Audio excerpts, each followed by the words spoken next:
I would say he's the best finance minister India's never had, right? And some would say the best prime minister India's never had. But he's also a huge Hindutva icon. And sometimes I wonder who's a bigger Hindutva icon, you or Mr. Modi? Why is that? Your mic, please. Because I mean what I say. You mean Mr. Modi doesn't mean what... No, he doesn't. In the Ram Temple, he didn't mean what he said. So are you suggesting that you are the one who pursues these issues relentlessly, who means what he says, and who puts his money where his mouth is? See, in the Ram Mandir matter, had I not intervened with my writ petition and elevate the concept of faith, this, till I came into the picture, it was pure property issue. The Sunni Waqf Board claiming it is our property, and the Ram Janmabhoomi Nyaya Samiti saying it is our property. And property issues always take a long time. The Allahabad High Court took 26 years. And then they try to fight compromises. I came and said, the faith says that Ram was born there. And faith is never questioned. Where Christ was born is never questioned.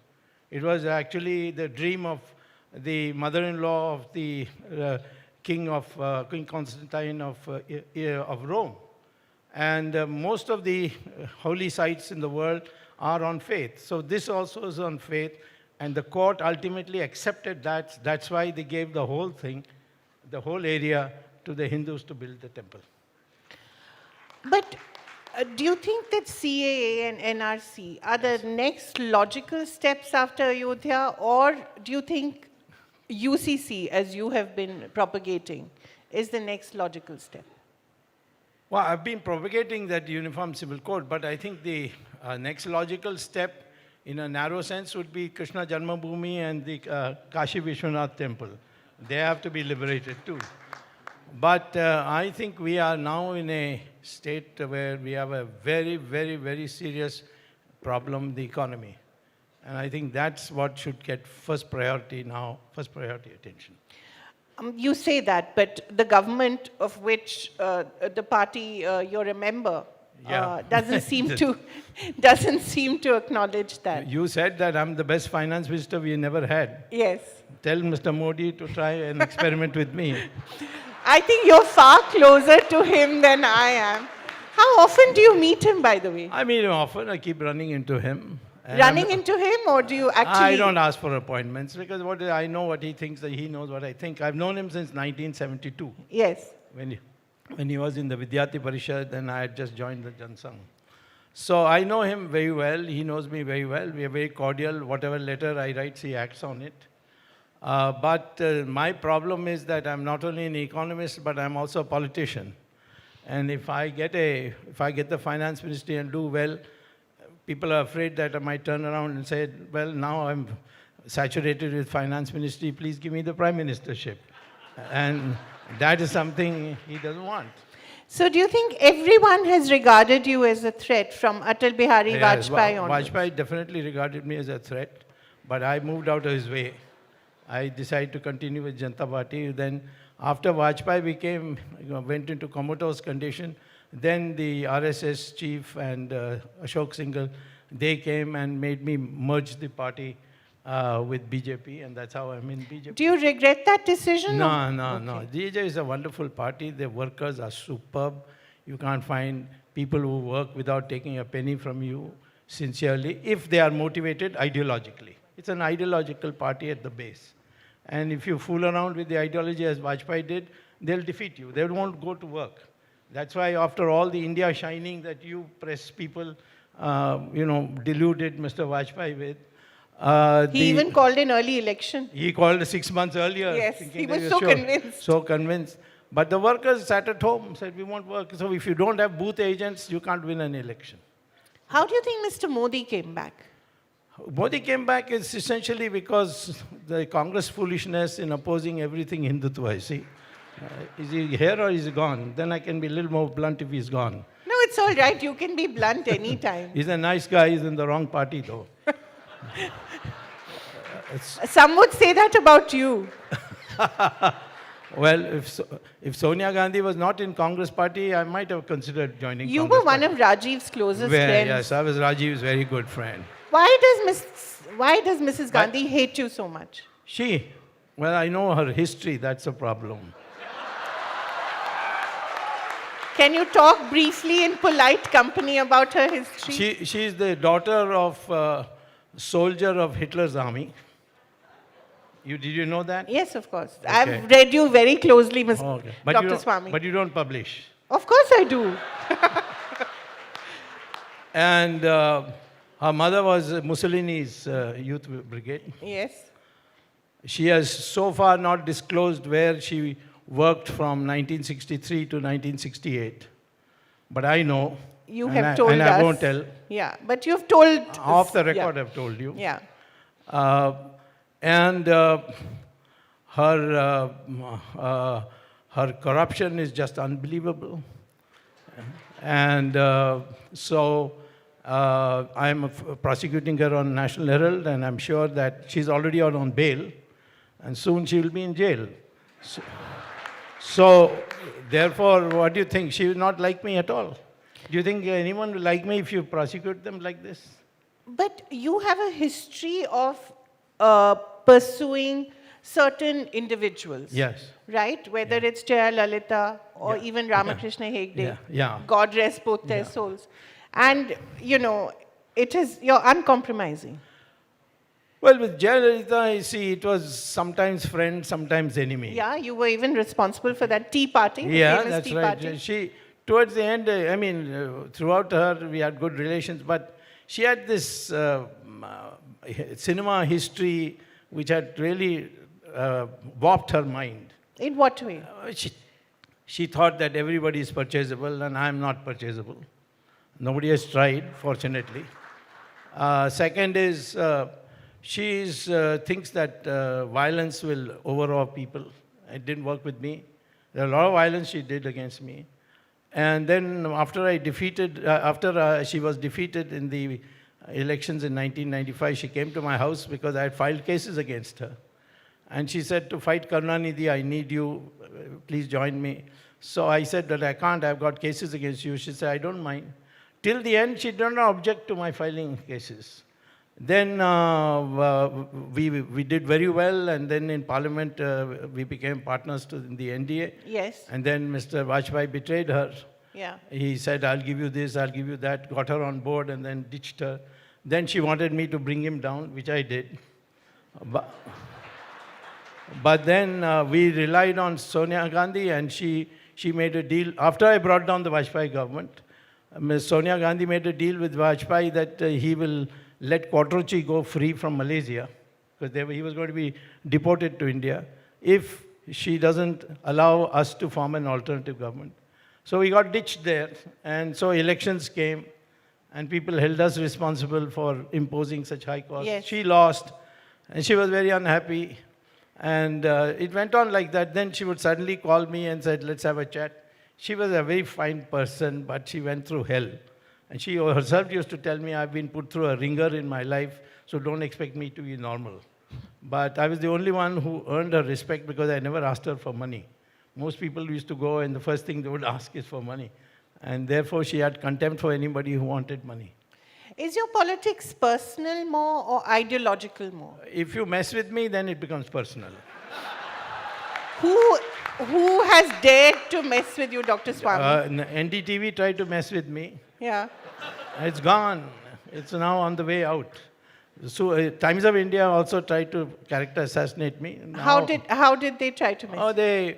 I once went and gave a speech. I'll give you an example. I gave a speech in BHU that Ravan was a Brahmin, and he kidnapped a Kshatriya lady, and so her husband, who was a Kshatriya, killed a Brahmin. But the Brahmins never worshipped Ravan, they worshipped Raman. They worship Ram. So Times of India published that Swamy told the BHU audience that Ravan was a Dalit, and that's why he kidnapped a Kshatriya lady. Now, that will enrage people. And the scheduled castes are so sensitive, they'll believe this without even checking. So I naturally filed a defamation case against them. And then they apologized. But they printed the apology in a very small way. See. So and then they've been continuing this kind of these defamatory things they're doing. So I got irritated and I found that their house is not clean. They have done a lot of corruption, so I'm after them. I think you better find another newspaper. I'm not with Times of India, so it's okay. No, I know that. What about NDTV? You're a smart girl, huh? I think highly of you, so don't worry about that. Yes, thank you. What do you think of what did NDTV do to you? Same thing. They will write, they will publicize all. I think they were under the influence of Jetli. And they didn't God think rest his soul, another person who... Did he have a soul? I don't think he had a soul for what he did. But anyway, now he's gone. That's not my doing, it is God's doing, so what can I do? But the fact is that he targeted anyone and everyone whom he didn't want in the party. So NDTV was party to that. And all kinds of things used to be said about me. Once I had a quarrel with Harvard on what I wrote. Yes. And they publicized as if I have committed some big crime. In fact, it made that particular war with Harvard made me a hero. And now Harvard students came here, the professor they wanted to address was me. And I had to initiate them on what's going on in the Indian economy. So that kind of partisanship, you see, that is all I'm against. Otherwise, I got my daughter is in journalism. Yes. She's the editor of Hindu. Yes. The paper which, nobody can say a BJP man will be very happy with. Similarly, my wife's sister was a resident editor of Indian Express. So I have lots of connections with the media. But the media being a hatchet person or a person who is doing it on behest of somebody who is my political enemy, that's really the pits. And that's where I get very personal. Do you think the media is independent of the government right now? We have a large media. And I know that one paper was writing a lot against him. And suddenly now they are like pussycats. So something must have been discovered about them by Mr. Modi. So now they are meowing all the way. So I don't know, but Hindu definitely is very independent. Okay. And, applause for Hindu. Yeah. And the New Indian Express. Yeah, New Indian Express, except for Gurumurthy's article, everything else is sensible. You don't spare anyone, not even your host. Don't get on my right side. I give as good as I get. That's my motto. But one after the other, the government seems to almost be doing what you've suggested. Yes. Whether it's Article 370 or whether it's Yeah. Ayodhya, in a That's way, right. the government. Yeah. So, in a way, they're taking away your issues one by one. I don't mind. I mean, Ram Mandir, they ultimately tried to take it away, but ultimately the whole country knows I initiated it. I went there, got a new idea. The judges also praised me. So these are not, it doesn't matter. I want BJP to succeed. It was the original Jansangh that I joined in politics. And Mrs. Gandhi got me thrown out of IIT, you know that. Yes. And today all these people, congressmen, are talking about intolerance and all that. What did they do when they were in power? But you got the IIT to pay your fee, to pay your salary. I went to court and it took me 22 years to get back. I came for one day, rejoined, and then asked my back salary. And it was what, 16 lakh? How much was it? It was, something like that. What did you do with that money, I wonder? My wife took it away. She is a Parsi. They don't allow you. Parsi women will never let you have money. But she wrote a wonderful biography of yours, Yeah, which I think was very charming. Yeah, she's been devoted, yes, that's true. But on money, I have to take pocket money from her. How much does she give you? I have to, it depends. If I want 200, she gives quickly. But if I have 2 lakhs, she will ask me why, where are you going to spend it? Are you going to give me a bill for it and all that? But she said, as a consequence, we are well off. We don't need any money from anybody. But you've been in parliament, you've been in public life. You were one of the earliest to take to social media, and you discovered a whole new following, Yeah. right? That, I think, completely transformed you, Yeah. didn't it? Yeah. The social media has made a big difference because Yeah. they combat the media, Yeah. the print media and the visual media. So the isolation that you were in a way, And distortion of image. yeah, Yes. you have been able to Overcome, counter yeah, that. absolutely. And see, what I like about India is, and the young people, they are thirsting for knowledge. Yeah. They are ready to hear anything. Even if I abuse them, they come back to me to ask questions because I educate them.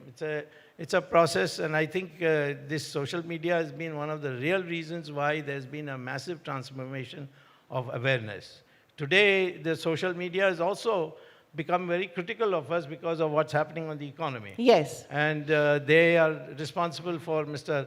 Sarju Rai defeating the chief minister in his own constituency in Jharkhand. Yes. So I think it's a real force, and you can't fool them. And therefore, I think we should be very thankful that we have such a powerful social media. But what would you suggest to Mr. Modi? Were he to make you finance minister, what needs to be done with the economy? See, he has to make me finance minister because he doesn't understand economics. And Ms. Sitaraman? And Ms. Nirmala Sitharaman, less said the better.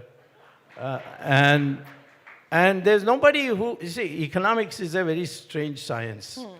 There is no such thing as a straight line answer for anything.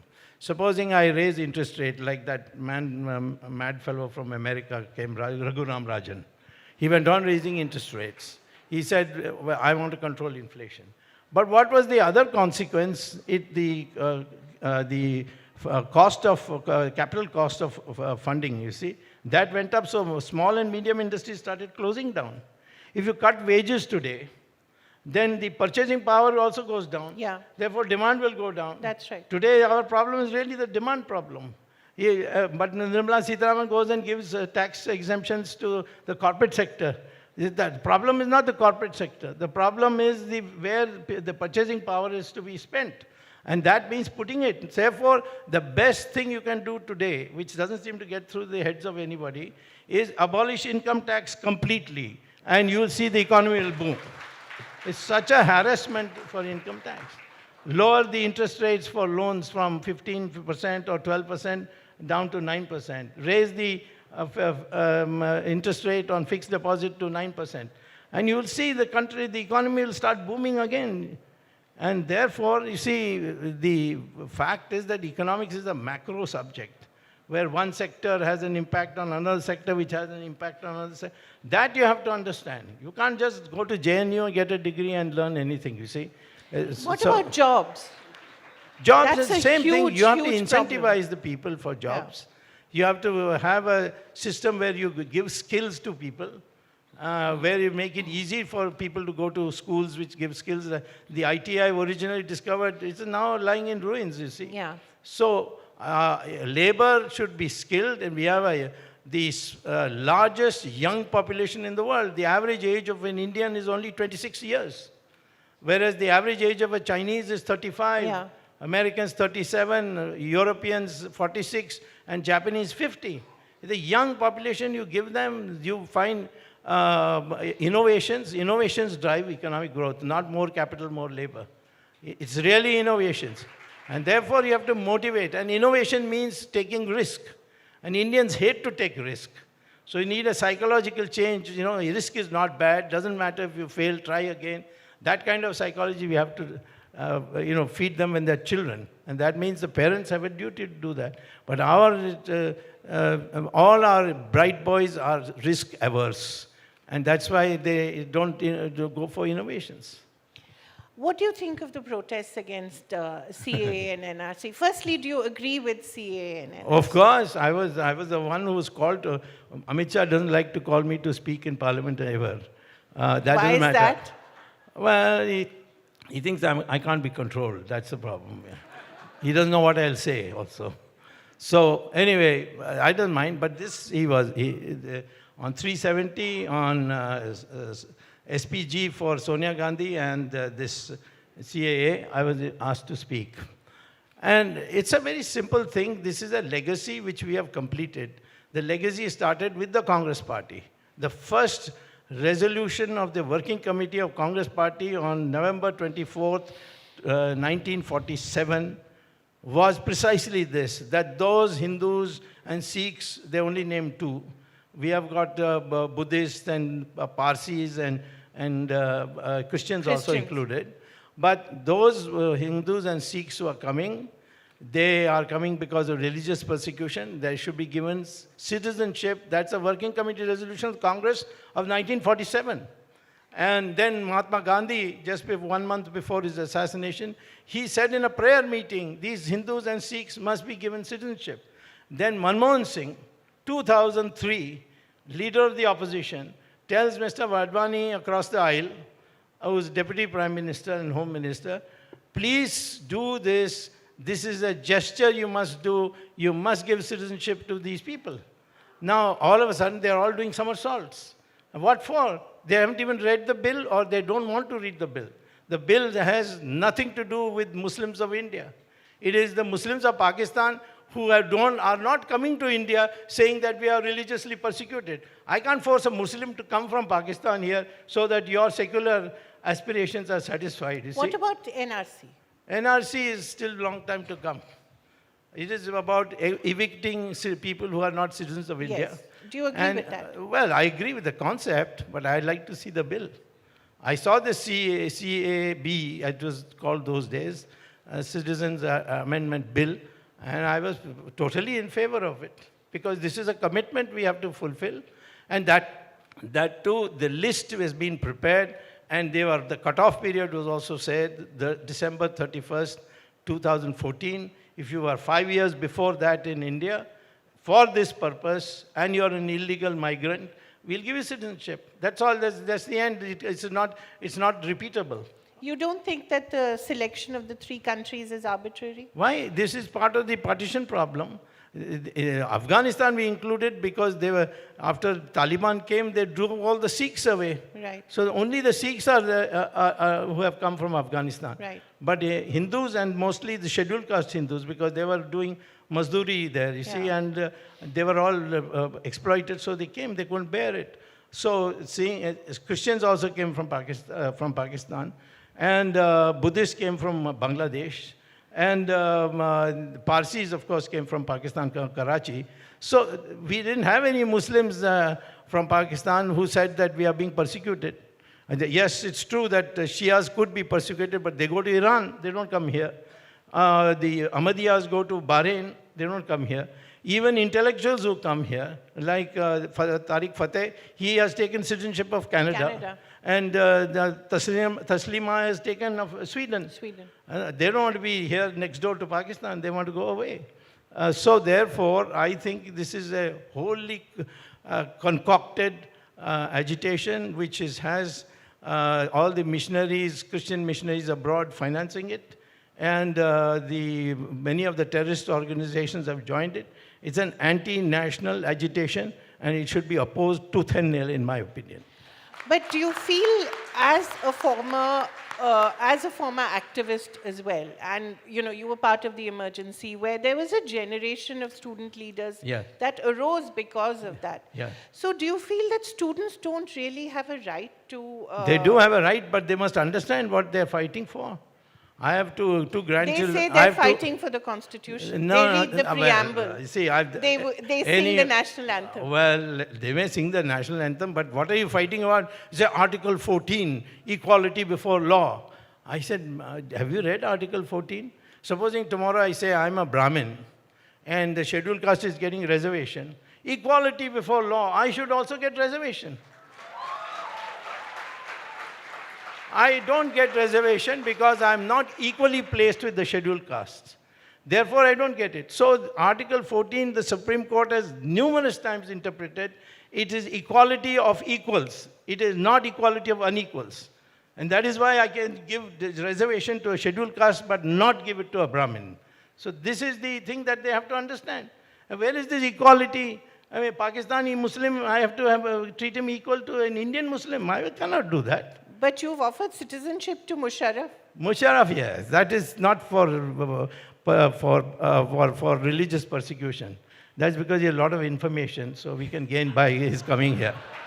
But he has to admit that his family or his forefathers were No, Hindu. no, myself volunteered because he's from Daryaganj.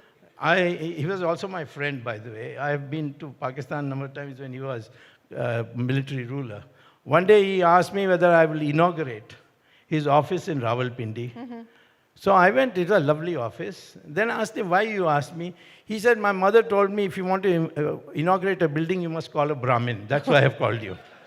So that, he is truly integrated with our culture. And most Pakistanis are, but he was a type, if they are going to hang him, and the judge says he should be hanged for 3 hours. Can you believe that? A judgment of the Supreme Court saying he should be hanged for 3 hours for what? Yes, he was a military ruler. Yes, he had a coup. But you can't hang him for that. Because there have been so many coups in Pakistan. So therefore, I felt that he also knows a lot about Pakistan and the army. So if he comes to India, he's welcome. We'll look after him. I have always wondered at your network because you are so well networked. Yes. You know so much. Yeah. How is it and who are your sources? If you can, well, as many as you can tell us. I taught for about 10 years continuously at Harvard. Yeah, And then every year I went. right. Every Especially summer. Every summer, because that's the shortest period Yeah. and it's most convenient. It's hot here. It's much better there. And so I can do my political activities in India and teach there. I went, of course, in 1984, 85, 86 for the whole year. 3 Yeah. years I was there. So a long association with Harvard in teaching. So the best students come there. And then I've been a good teacher, otherwise they wouldn't be calling me so often. And they are all now positioned in all kinds of places. The Union Bank of Switzerland's chairman was my student. The defense minister of state in Italy was my student. Wow. The Eti Salat was a kind of thing whose license I got cancelled in the Supreme Court. Its vice president came to me to urge me. He was also my student. So I have students all over. I have students in Pakistan. The finance minister of Pakistan, Shahid Barki, was my student. And so this network I have kept in touch with. My father was a bureaucrat. My father-in-law was an ICS. I was brought up in Delhi. That's another network. I'm friends with the Chinese because I speak Chinese. And I've worked on their economy. And when Moraji was there, I was against Soviet Union. They were against Soviet Union. So friendship developed.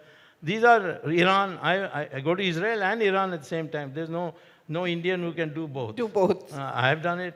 So therefore, it's a question of being inclined. If you help people in difficult moments and not expect anything in return, they remain your friends for a long time. And that's how it is.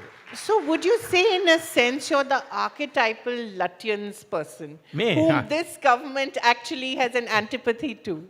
No, I'm a Lutyens person whom the Lutyens hate. That is the problem. Because I don't conform to their behavioral thing. What is expected of a Lutyens? Lutyen, he should be anti-Hindu. That's the first thing. And I can't be anti-Hindu. Do you feel this government is anti-intellectual? Or anti-intellect? This government is not anti-intellectual because they crave for the intellectual support, and they have people for dinners and all, people who don't deserve to be called intellectuals. Such as? Come on, you've never shied away from naming names. Such as Shashi Tharoor. Well, he was our guest here yesterday. Well, you know what I've got him on. Yes. Okay. I don't think he likes you So very much. No, not at all. And you stay away a distance from him. Otherwise, his record is not good as far as women are concerned. No, I think I'm safe. Just a last quick question, and then I'll ask Ms. Chawla, would you like to ask something? One question that I wanted to ask you. Yeah. You know, when you put out things like an FIR against Deepika Padukone, is there a slight sense of, sort of creating fear among people? It is something that, do you think about it? No, there's no question of creating fear. You have done something wrong. I have never failed in any of my court cases. Because I don't take up any court case unless... No, in the sense that it's like putting a target on someone's back. No, but that's my job, no? I mean, somebody is corrupt, you steal away the whole National Herald newspaper. I mean, I can't go and saying, oh, no, I can't do that. I'll get a name of vendetta and all that. There's no vendetta here. These are all provable things or disprovable things. And usually my enemies have a whole battery of lawyers. And I'm not a lawyer. I just learnt law. Yeah. And I Your have a wife is a lawyer. Yeah, my wife is a lawyer and she's a good teacher too. So therefore, whatever I have done, I've done for the interest of society. Because corruption is the one that has really harmed our society and has raised the cost of capital. So that is why I'm against corruption and I'm fighting. I'll fight it only for that reason. I have nothing personal against anybody. My last question, do you think a Hindu Rashtra is inevitable in India? We are already a Hindu Rashtra. Tell me what is there in the constitution which is not Hindu Rashtra? Banning of cow slaughter? The preamble which says we are a No, sovereign secular... preamble says secular, that was introduced by Mrs. Gandhi. Yeah. But what was there from the beginning is faith. No other constitution has faith in the preamble. But faith can be interpreted in many ways. Of course. So I'm interpreting it my way. What about ban on cow slaughter? That is there in the constitution. Yeah. What about Article 351? It says that Hindi should only use Sanskrit vocabulary. So Sanskrit is there. Uniform Civil Code is also something that the Hindu Rashtra includes. So I don't think there is anything in the constitution I can add, except perhaps to say that only Hindus can be prime minister. That Hindus have never said it. In our entire history, the only king who was not secular was Ashoka. And we consider him a great king. But he was Buddhist. He said only Buddhists can be kings. And so we have never. And furthermore, we say Sarva Dharma Samabhava, which is there in the Constitution also, in the preamble to the Constitution before that, in the Constituent Assembly, which means all religions lead to God. Tell me any other religion in the world which was born outside India, which says that all religions lead to God. Will the Christians ever agree to that? They'll think that you are seized by the devil if you say that you don't believe in Christ. What about the Muslims? Muslims will say you're a kafir if you don't believe in Allah. But we don't say that. And we have got 33 crore gods. We can give you a cafeteria of gods if you like. You see, that means that this Hindu Rashtra is unnecessarily made into something terrible, that there will be an imposition, there will be a uniformity, nothing. Hindu means heterogeneity, the right to do what you want, the right to believe in God and not to believe in God also. You see, Nastika is considered a Hindu. So therefore, I think we are already a Hindu Rashtra. So I persuaded Ashok Singhal not to ask for a new constitution. I'm saying this is a Hindu constitution. And you don't want anything more than this. My last question, which god do you pray to? Lord Shiva. Okay. You're a Shiva. Principally, Lord Shiva. I'm Subramanian, which means I'm his son. Right. So, Lord Shiva, of course, all gods, wherever I go. I hope at one point he grants you your wish to become finance minister. If I'm going to ask God, I'm not going to ask for finance minister, I'll ask for prime minister. Thank you very much. As always, very frank and very erudite. Thank you.